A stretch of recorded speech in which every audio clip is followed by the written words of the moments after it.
Perkenalkan, nama saya Arif Fadila dengan NPM 2413026063 dari Prodi Pendidikan Teknologi Informasi. Nah, di sini saya akan menjelaskan tentang analisa proses kerja komputer berdasarkan model IPOS atau Input, Process, Output, Storage.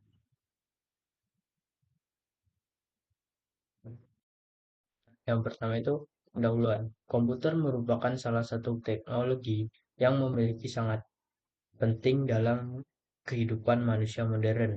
Hampir seluruh aktivitas sehari-hari, baik di bidang pendidikan, bisnis, pemerintahan, maupun hiburan, melibatkan komputer sebagai alat bantu utama. Agar dapat memahami cara kerja komputer secara menyeluruh, diperlukan pemahaman mengenai konsep dasar kerja komputer yang dikenal dengan model IPOS, Input, Process, Output, Storage.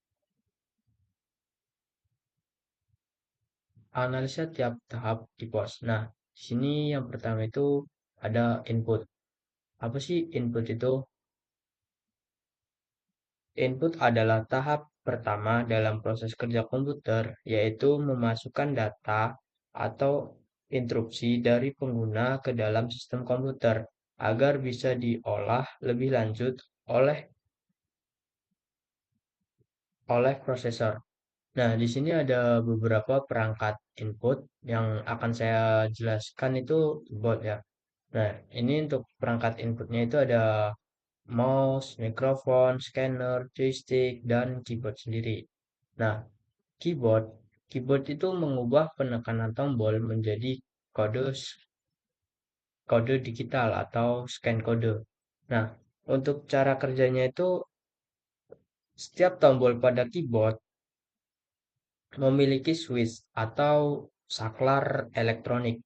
Nah, saat ditekan, tombol akan mengirimkan kode winner disebut scan kode ke komputer melalui controller keyboard. Driver komputer, driver keyboard di sistem operasi menerjemahkan kode binär tersebut menjadi karakter. Misal tombol A itu huruf A pada layar. Nah, jika tombol kombinasi misal Shift plus A, maka OS menggabungkan instruksi untuk menghasilkan huruf kapital A. Lanjut ke proses.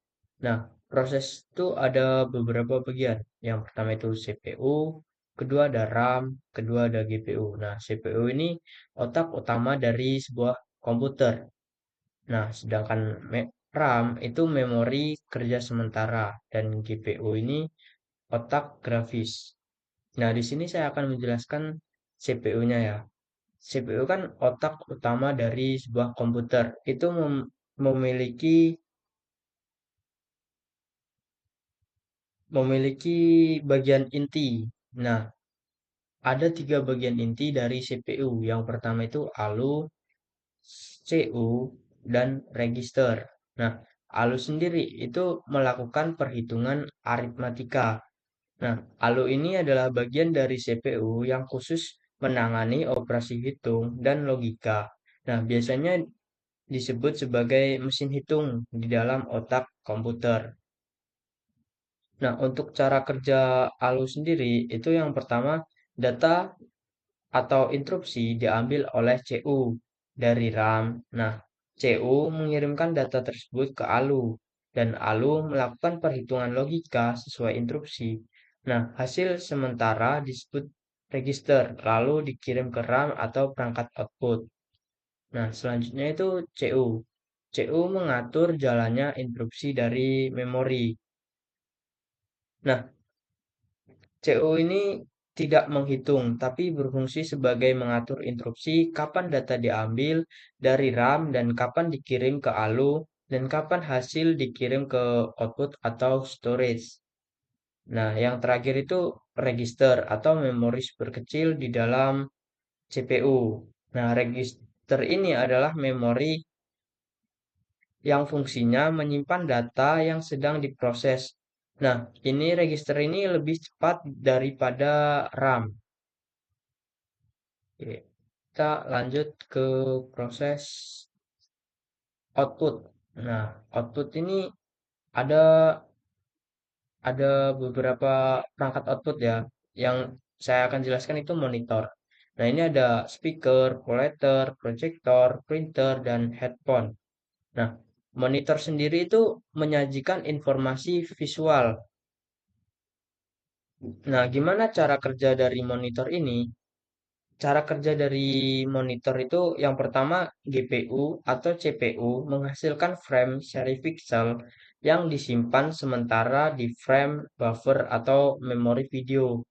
Nah, selanjutnya driver mengirimkan data frame lewat interface atau HDMI atau DisplayPort atau FPA ke display controller pada monitor.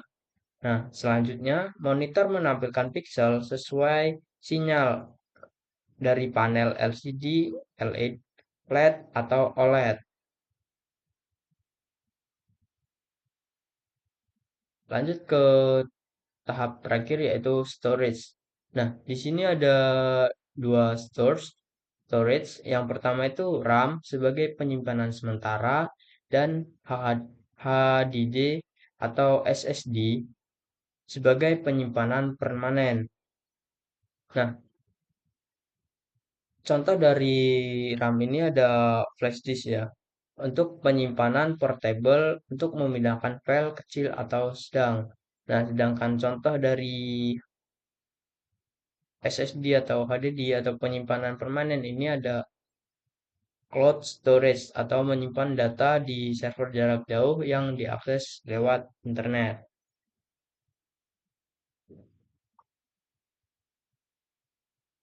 Nah, di sini ada bagan alurnya ya. Yang pertama itu di sini saya akan menjelaskan bagan alurnya. Yang pertama itu ada input yang udah dijelasin tadi, keyboard, mouse, dan lain-lain. Nah, dari perangkat input ini, data itu masuk ke dalam RAM atau penyimpanan sementara. Nah, selanjutnya Mas dari RAM ini bisa masuk ke instruksi. Instruksi diambil oleh CU, control units, yang berada di proses tadi ya, yang di CPU. Nah, CU ini mengambil instruksi dari RAM dan mengatur aliran datanya. Nah, semisal jika terkait dengan grafis, maka dia akan mengarahkan ke GPU atau grafis paralel. Nah, hasilnya akan dikirim ke RAM lagi, terus lanjut antara disimpan di storage atau dikeluarkan di output. Nah, kita lanjut ke CO ini lagi ya. Nah, interupsi logika. Dia langsung ke ALU, aritmatika dan logika. Melakukan perhitungan logika sesuai instruksi. Nah, jika ada perhitungan tadi, maka diambil oleh ALU ini. Nah, selanjutnya, jika ada bagian grafik, terus hasil pemrosesan kembali ke RAM sementara ini, kembali ya. Terus dari RAM sementara ini bisa ke output atau ke storage, yang dimana outputnya itu ada monitor, printer, speaker. Nah, atau bisa disimpan permanen di storage seperti HD, SD, atau flash disk atau cloud ya.